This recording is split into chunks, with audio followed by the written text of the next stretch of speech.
The void of space was a silent witness. Before it, a scene of chaos unfolded, a dance of death painted in streaks of superheated metal and exploding energy. Tiny human ships, sleek but fragile, twisted and turned, desperate to avoid the inevitable. Around them, like predators toying with their prey, moved the colossal vessels of the Valerian Empire. These alien ships were vast, gleaming mountains of chrome and dark matter, each one easily dwarfing an entire human fleet.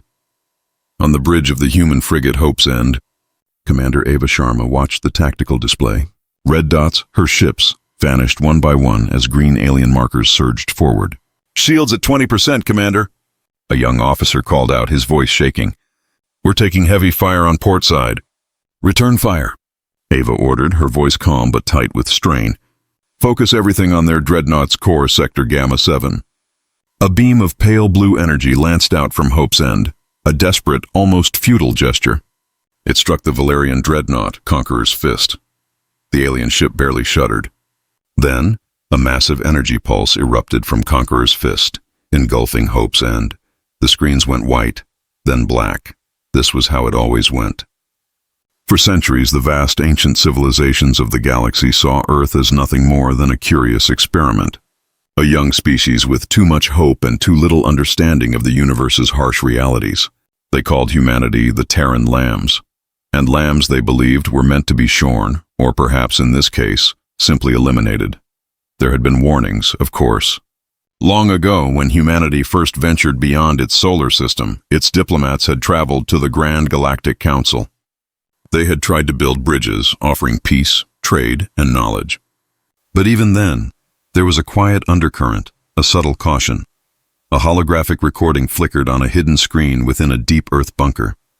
It showed a younger Ava Sharma standing before the sneering alien council. She had been an ambassador then, not a commander.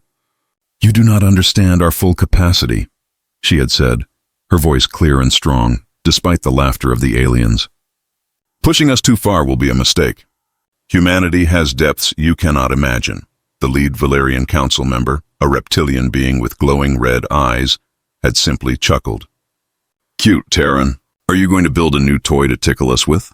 Other species around the table had joined in the ridicule. Humans were soft, they thought. Too emotional, too weak. The laughter had echoed through the council chamber, a sound of supreme arrogance. It had been a laughter that marked the beginning of the end for galactic peace. The real trouble began when the Valerian Empire, hungry for resources, set its sights on the human colony world of New Eden. New Eden was a lush, beautiful planet, a testament to human engineering and hope. It had no strategic value to the Valerians, only rich mineral deposits they wanted. Without warning, without a declaration of war, a Valerian fleet arrived. They didn't even ask for surrender.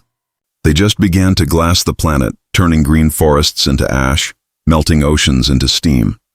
Millions died. That was the line. That was the moment the laughter died on human lips and was replaced by something cold and hard. On Earth, a secret, urgent meeting took place deep beneath the bustling surface. High Command, scientists, and leaders gathered in a bunker known only as the Core. News of New Eden's destruction had just arrived. The room was silent, heavy with grief and a growing fury. General Eris Thorne, a man whose face seemed carved from granite, stood before a holographic map of the galaxy. "They believe us to be lambs," he stated, his voice a low rumble.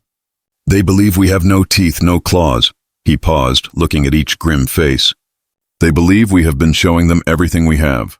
A weary scientist, Dr. Lena Petrova, adjusted her glasses. "They fail to understand the difference between holding back and having nothing. For centuries, we dreamed of a peaceful future. We kept our deadliest innovations hidden, sealed away. Not for war, but because we hoped we would never need them." General Thorne nodded slowly. "That dream is over. The Galactic Council has just declared Earth an unstable threat and voted to pacify humanity. They think it will be easy pickings.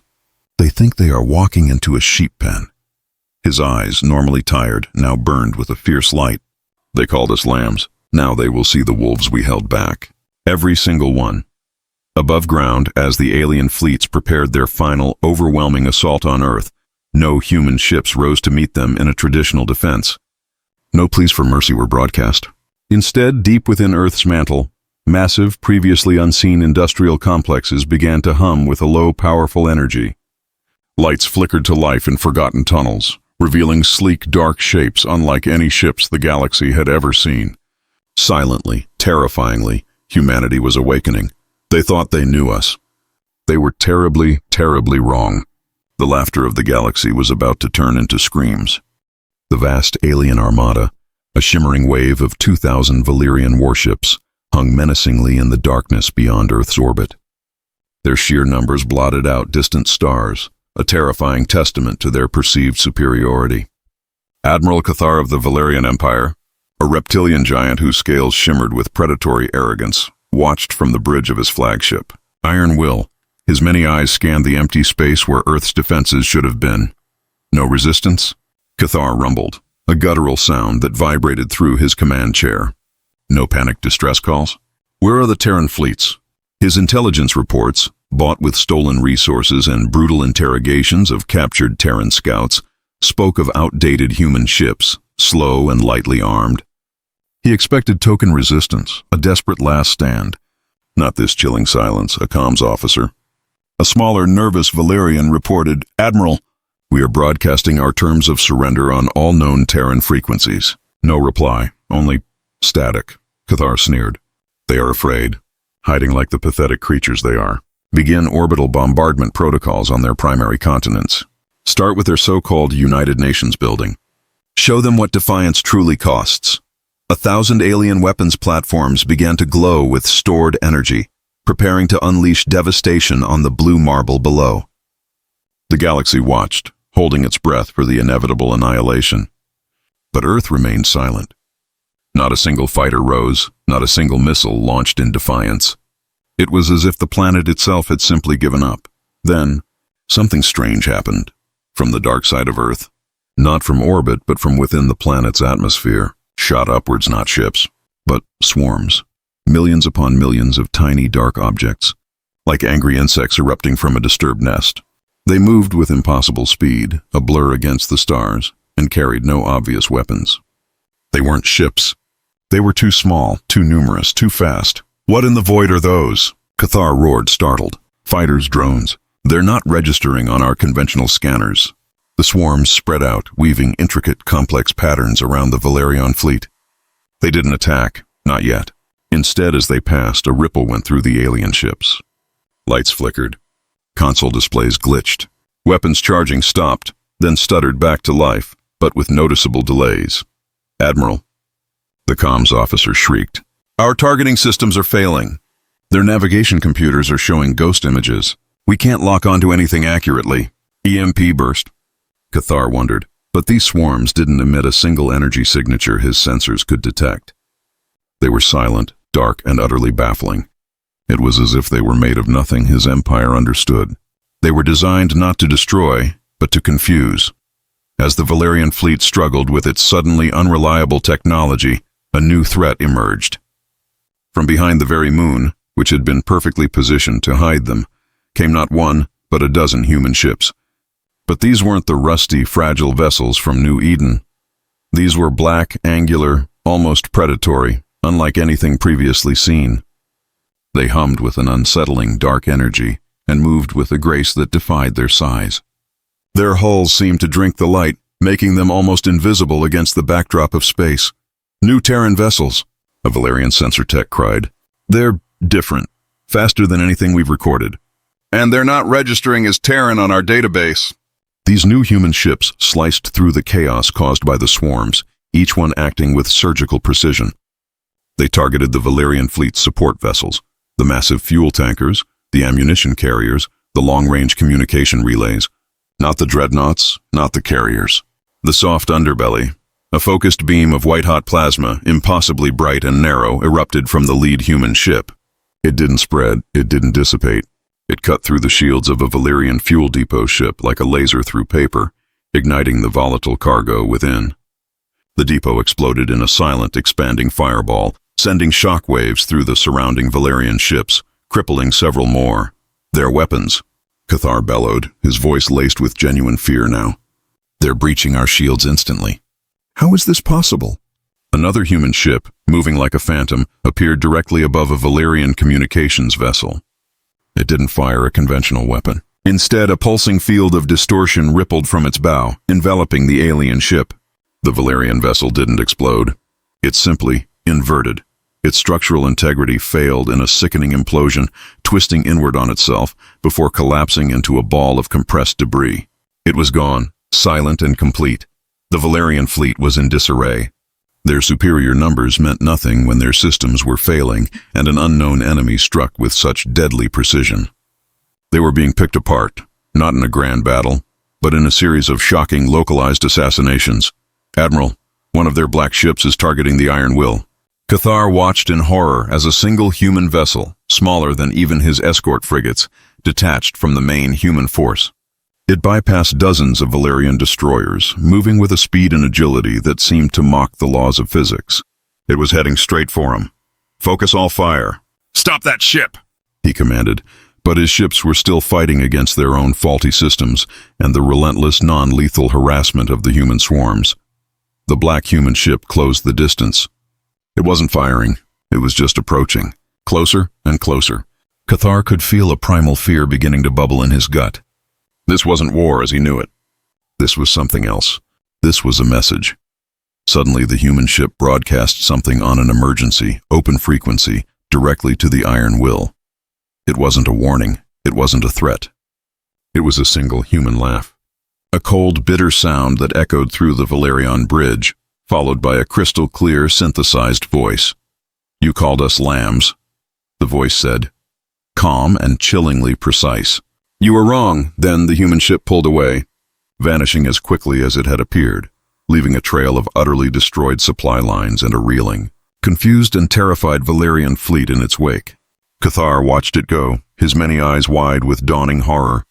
This wasn't the easy victory he'd promised the Galactic Council. This was just the first bite, and it tasted like utter defeat. The silence on the Valerian flagship, Iron Will, was thicker than the void outside. Admiral Cathar stood rigid, his scales dull with shock. Below him, his officers moved with a new, frantic energy, their usual arrogance replaced by a palpable dread. The casualty reports were still pouring in. 30% of their supply and support fleet utterly obliterated, 5 combat frigates completely inverted, their crews lost without a single enemy shot. And the sheer audacity of that human laugh, that chilling, synthesized message. "You called us lambs." "You were wrong," had burrowed deep into their collective psyche. News of the Valerian victory against Earth, which was in fact a humiliating, crippling defeat, spread like a contagion through the galactic communication networks. The Galactic Council, which had so confidently voted for Earth's pacification, it was now in an uproar.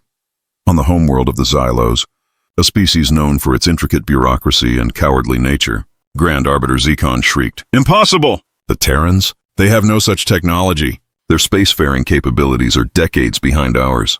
But the evidence was undeniable. Valerian sensor logs, grainy but clear, showed the impossible. Ships that vanished and reappeared, weapons that defied known energy dampeners, and those confounding swarms that wreaked silent havoc on their systems. Fear, cold and unfamiliar, began to creep into the hearts of the galaxy's dominant species. Meanwhile, in the sterile command center deep within Earth's core, General Eris Thorne watched the galactic reactions with grim satisfaction. "They're shocked," he observed, his voice calm. "Good. Shock leads to panic. Panic leads to mistakes." Dr. Lena Petrova, her eyes glowing with a mixture of exhaustion and exhilaration, pointed to a shimmering schematic. "The swarms were our phase shift disruptors, General. Tiny, disposable drones that briefly desynchronize enemy targeting arrays and shield harmonics. It's a precursor to something far more substantial." "And the black ships?" Thorne asked, a rare hint of awe in his voice. "Our shadow weavers," Petrova replied. "Hulls woven with reactive dark matter plating. Absorbs light, radar, and most energy scans. The weapon that inverted the Valerian ships? That's our gravitic imploder. It creates localized, unstable gravity pockets. Tears targets apart from the inside out." She paused, a shadow crossing her face. "These were weapons we hoped would never see the light of day, General. Conceived for defensive purposes against theoretical extreme threats. They were meant to be nightmares on paper, not reality." Thorne nodded, his jaw tight. The galaxy forced our hand, Lena. They mistook our restraint for weakness. Now we peel back the layers of our restraint one by one. The next few days saw a terrifying escalation. The surviving Valerian fleet, reinforced by a hastily dispatched relief force, attempted a second, more cautious approach. This time they came prepared for the swarms, for the black ships. But they were not prepared for what came next. As the Valerian ships positioned themselves, a strange energy signature flared around Earth's moon. Not a weapon, but a field. It was vast, invisible, and utterly bewildering. As the lead Valerian cruisers crossed its invisible boundary, their entire propulsion system simply ceased. Engines died, thrusters sputtered. Ships drifted, helpless. What sorcery is this? Cathar screamed, watching his forward line become a vast, unmoving target practice. This was humanity's stasis web, a massive, planet-wide energy net designed to trap and neutralize aggressor fleets without firing a single shot. For decades, it had been a theoretical defense, a line in the sand humanity never thought it would need to draw. Then, from the trapped Valerian ships, strange signals began to emerge, not from their own comms, but from within their systems. Terran voices, calm and clear, broadcasted directly onto the Valerian bridge comms, overriding their security protocols. The faces of human soldiers, stern and unyielding, appeared on every Valerian screen. "This is not just war," a voice stated. Belonging to a human general Cathar recognized from ancient intercepted files. "This is a demonstration, a lesson. For centuries, humanity held back its true scientific and military innovations because we believed in a future of peace. We believed in coexistence. We hoped to be friends, teachers, partners to the younger species, and respected neighbors to the older ones." The general's image hardened. "But you, the Valerian Empire, and your complacent Galactic Council, you mistook our hope for weakness. You mistook our patience for fear. You called us lambs, and you destroyed our homes, murdered our people, and threatened our very existence. On the iron will." Valerian officers stared, mesmerized and terrified, at the human face on their screens. "We hoped for a future of cooperation," the human general continued, his voice ringing with cold authority. "You forced us into a future of conflict. And now you will learn the true cost of that mistake. For every life lost on New Eden, for every ship you destroyed, for every sneer you gave us in the Council, we will collect. The galaxy will understand that when humanity warns you, it does so with a depth of power you never conceived."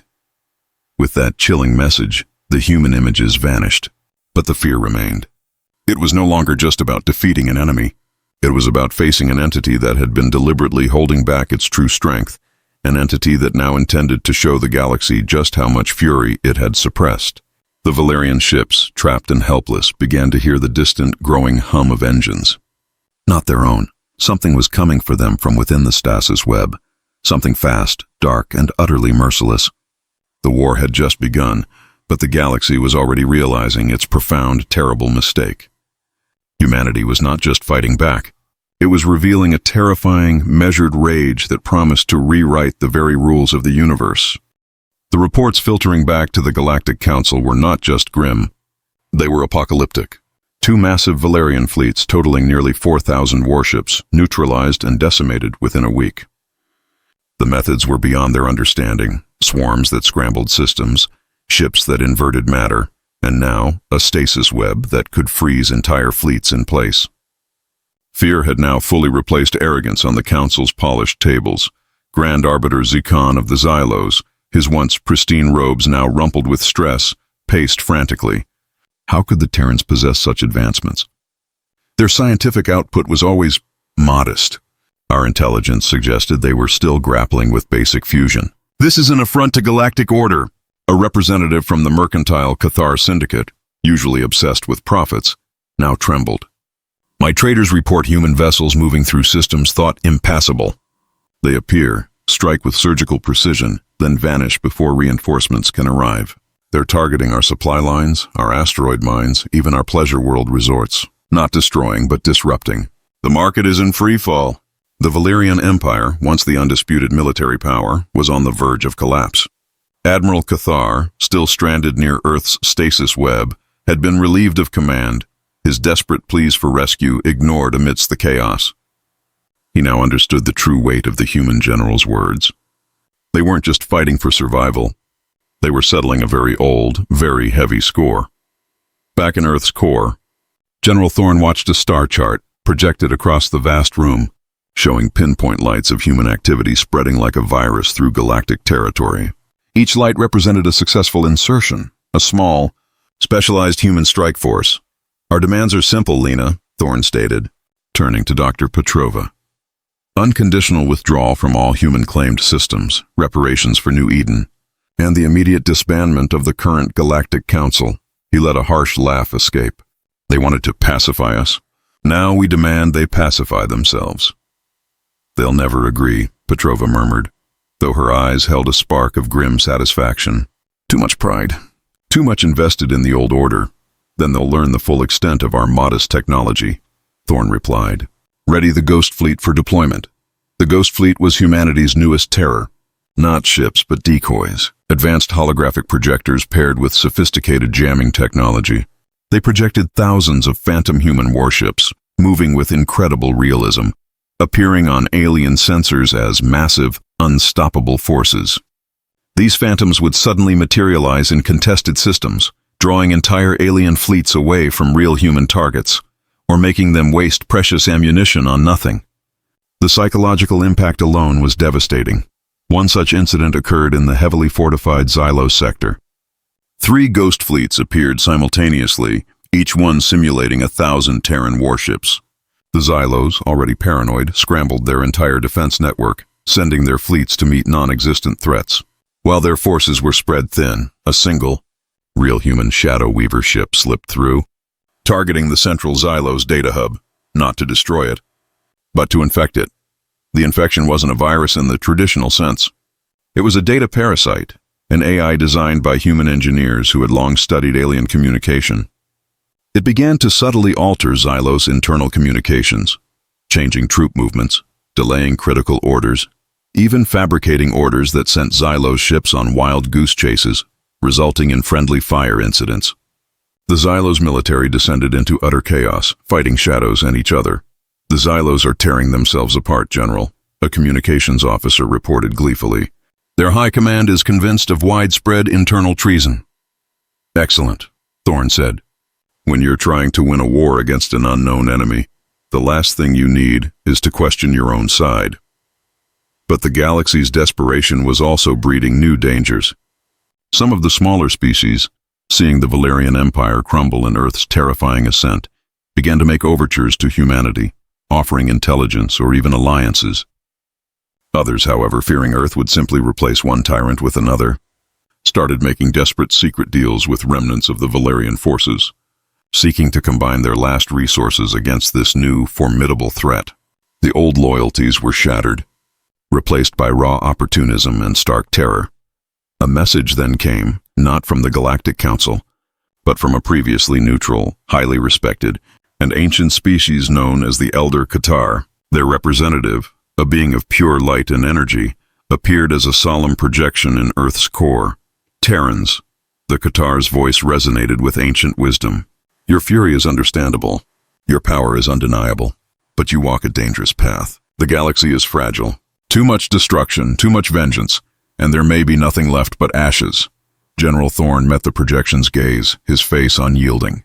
"You stood by, Qatar. You watched as they mocked us, as they burned New Eden. Where was your wisdom then? Where was your warning when they called us lambs?" The Qatar projection flickered, a sign of distress. "We understood the Valerian threat, but never this. Never such a hidden depth." "That is your mistake," Thorne said. "And it is the mistake of this entire galaxy. We drew a line in the sand with our warnings. You crossed it with fire and arrogance. Now we will draw a new line, and you will learn to respect it. Or you will be swept away by the tide you unleashed." The Qatar vanished, leaving a heavy silence. Thorne knew the stakes. Humanity was not just fighting for survival anymore. They were fighting to redefine their place in the universe. And the galaxy was about to learn a lesson it would never forget. The whispers of fear were turning into a roar. A decisive battle was brewing, a colossal clash that would either break humanity or forever forge its name into the stars. The lines had been drawn. The game had truly begun. The combined alien armada was a truly terrifying sight. 5,000 warships, the last desperate remnants of the Valerian Empire, bolstered by the forces of the now panicked Xylos, the enraged Cathar Syndicate, and a dozen smaller species, who saw Earth as a greater threat than their former oppressors. They gathered at the galactic nexus point of Sector 7 Alpha, a star system riddled with volatile nebulae and asteroid fields, a place chosen for its strategic complexity, hoping to negate humanity's uncanny adaptability. Admiral Rakan, the Valerian's new Supreme Commander, a veteran of 100 campaigns, watched the vast formation from his flagship, Imperial Dawn. His reptilian eyes, usually cold, flickered with a desperate resolve. "The Terrans cannot defeat this force," he declared to his assembled officers. "They are outnumbered 10 to 1. Even with their tricks, they will break." But even as he spoke, Rakan felt a chill. The Terran tricks weren't just tricks. They were fundamental reimaginings of warfare. The ghost fleets continued to sow chaos, forcing his ships to waste energy on phantom targets. The stasis web near Earth remained, a silent monument to their previous humiliation. And the constant surgical strikes on his supply lines and communication arrays were slowly, painfully, bleeding his armada dry before the main battle even began. General Thorne, from his hidden command post on a moon of Saturn, watched the approaching alien forces. His display showed far fewer human ships, perhaps 1,000 max. But each one was a marvel of hidden technology and desperate ingenuity. "They think numbers will win this," he murmured to Dr. Petrova. "They forget that sometimes quality and a sheer refusal to lose is more important than quantity." Petrova, her face drawn from sleepless nights, pointed to a section of the nebula on the tactical map. "General, the gravitational fluctuations in the Seraph's Veil Nebula are reaching critical mass. Our theoretical models predict a cascade effect within the next 72 hours. It will either become a supernova or collapse into a micro-black hole. Either way, it's a death trap." "Perfect," Thorne said, a grim smile touching his lips. "Let's give them a proper funeral pyre." The colossal battle began with a roar, not of engines, but of 1,000 alien heavy cannons firing simultaneously. Beams of raw energy, plasma bolts, and kinetic projectiles converged on the human lines. But the humans didn't meet them head-on. Instead, they vanished. Hundreds of human ships, at the very moment of impact, activated a new, terrifying technology: phase shift drives. They didn't jump through warp or activate cloaks. They momentarily shifted out of real space, becoming intangible, ghostly outlines that weapons passed straight through. A second later they reappeared, often behind the alien lines, or directly amidst a cluster of enemy ships. Chaos erupted within the alien ranks. Ships collided, firing wildly at phantom targets, or finding themselves suddenly flanked by human vessels that materialized from thin air. The Valerians' numerical superiority became a liability, their tightly packed formations becoming a slaughterhouse as human ships flickered in and out of existence, striking weak points with pinpoint accuracy. "They're phasing," Rakan bellowed, his voice raw. "They're moving through dimensions. How do we fight ghosts?" But humanity's defiance came at a terrible cost. Not every phase shift maneuver was perfect. Some ships, caught in the rapid transition, flickered out of existence permanently, their crews annihilated in a burst of impossible energy. Others reappeared damaged, their systems screaming from the strain. On the human flagship, Indomitable, Commander Ava Sharma, her face grim, saw a dozen red dots on her tactical display wink out. "Another phase shift failure in Sector Delta 9, her officer reported, his voice heavy. "The vigilance is gone." "Hold the line," Ava ordered, her voice trembling slightly. "Every life lost fuels our resolve. We promised them a reckoning." The battle raged for hours. The Seraph's Veil Nebula, chosen by the aliens for its complexity, became humanity's ally. Human ships, equipped with specialized navigation software, expertly wove through its dangerous currents and hidden gravity wells. The larger, less agile alien vessels floundered, many getting caught in unseen eddies, suffering critical damage from the nebula itself. Then came humanity's ultimate gambit. Dr. Petrova's team, working against the clock, had analyzed the Valerian's fleet command structure. They found its single, most critical flaw, the synaptic link. This was an advanced psionic comm network that allowed the Valerian admirals to instantly communicate and coordinate across vast distances. It was their pride, their speed, their strength, and humanity had found its weakness. From hidden deep space platforms disguised as asteroids, humanity launched what they called echo waves. These weren't weapons. They were highly focused, hyper-frequency psionic disruptors. They didn't destroy the synaptic link. They jammed it, causing feedback loops, creating phantom commands, and inducing unbearable mental static in the Valerian admirals. Admiral Rakan suddenly clutched his head, his many eyes rolling back in confusion. Conflicting orders flooded his mind. False images of friendly fire filled his vision. He shrieked, collapsing to the floor. Across the entire Valerian fleet, other admirals suffered similar fates. The mighty, coordinated armada instantly devolved into a headless beast, its various limbs flailing independently, attacking allies as often as enemies. "The synaptic link is compromised," a Xylos officer screamed, watching their Valerian allies suddenly turn on each other. "They're fighting themselves." This was the turning point. With the alien command structure shattered and their ships trapped, in a nebula, humanity unleashed the full fury of their now understood technology.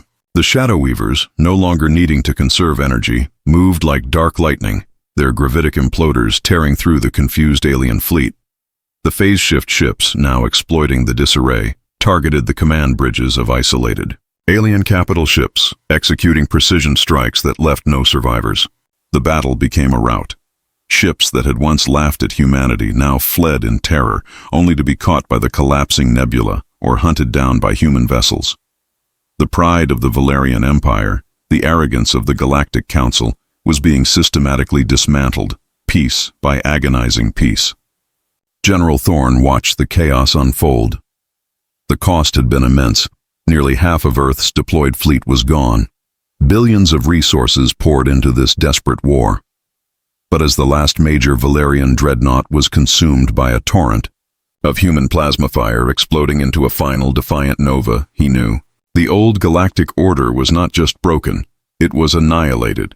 The laughter had turned to screams, and the galaxy would now know the terrible, unyielding fury of a humanity pushed too far. The reckoning was complete. But what kind of galaxy would rise from these ashes? That was the terrifying, uncertain question. The silence after the Battle of Sector 7 Alpha was deeper and more profound than any silence the galaxy had known. The vast alien armada was gone, reduced to scattered debris that glittered ominously within the deadly embrace of the Seraph's Veil Nebula. The few alien ships that had managed to escape fled into the unknown, their pilots carrying tales of unimaginable human power and chilling ferocity. Admiral Rakan, found barely alive adrift in an escape pod, was recovered by a neutral, opportunistic scavenger ship. His mind was shattered, his once formidable intellect reduced to gibbering whispers about ghosts and mind demons. He was a living testament to the human psychological warfare, a broken relic of a broken empire. Back on Earth, the celebrations were muted. Victory had come at an immense cost. Memorial services were held across every continent, solemn ceremonies honoring the millions lost on New Eden and the brave souls who had piloted the Shadow Weavers and phase shift ships into battle. General Thorne and Dr. Petrova stood together at one such ceremony, their faces etched with the fatigue of war.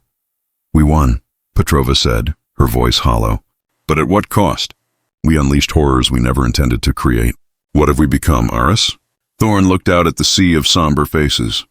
"We became what they forced us to be, Lena. We became survivors, protectors. And in doing so, we showed the galaxy the consequences of underestimating a species that cherishes peace but refuses to be enslaved." The galaxy, however, was now grappling with a new, terrifying reality. The Galactic Council was no more. Its remnants were squabbling, powerless factions. The once mighty Valerian Empire was shattered, its worlds ripe for conquest by any power bold enough to take them. But no one was bold enough, because all eyes were on Earth. Some species, like the mercantile Cathar Syndicate, tried to distance themselves from their past aggression. sending urgent groveling diplomatic envoys to Earth. Others, smaller and long oppressed species, saw humanity as liberators, their champion against tyranny. They sent messages of awe, even reverence. But beneath it all, there was a universal undercurrent of fear. The Terrans were now the dominant power, and no one knew what they would do with that power. A new emergency galactic assembly was called, not by any former council member, but by the ancient Elder Qatar, who had warned Thorn of the dangerous path. This time, the assembly convened on a neutral moon, far from any established power base. Human representatives, led by Commander Ava Sharma, arrived in a single, unadorned but powerful Shadow Weaver ship, carrying no weapons, only a data crystal. The atmosphere was thick with tension. Old enemies, now wary allies, eyed each other nervously. When Ava Sharma stepped onto the platform, the hall fell utterly silent. No one laughed. No one sneered. "The war is over," Ava began, her voice calm but firm. "Humanity has secured its sovereignty. We have proven our capacity to defend ourselves. You pushed us to unleash horrors we never intended. Now the galaxy stands at a crossroads." She paused, letting her words sink in. "We could become what you were. We could demand tribute, enforce our will, build an empire on fear. We have the means. We showed you that." Her gaze swept across the alien representatives, many of whom visibly flinched. "But that is not the future humanity seeks. We fought for our right to exist, not to dominate. However," she continued, her voice hardening, "there will be a new galactic order, one built on different principles." She activated the data crystal. A holographic projection filled the center of the hall. Not a map of conquered worlds, but a detailed plan for a new galactic alliance. It proposed a system of mutual defense, shared scientific advancement, and strict non-aggression treaties. It demanded reparations from all who had participated in the war against Earth, not for human gain, but to rebuild the devastated worlds, including a massive project to terraform the scorched remains of New Eden. It also included a stark warning: any act of unprovoked aggression, any attempt at galactic domination will be met with the full, unreserved might of the Terran Alliance. "We have shown you our restraint. We have shown you our fury. Do not make us show you again." The assembly erupted in whispers, then arguments. Some species welcomed the stability. Others bristled at humanity's newfound authority, even if it was presented as alliance. But no one dared openly defy them. The ghost of the Valerian Empire, shattered and broken, hung heavy in the air.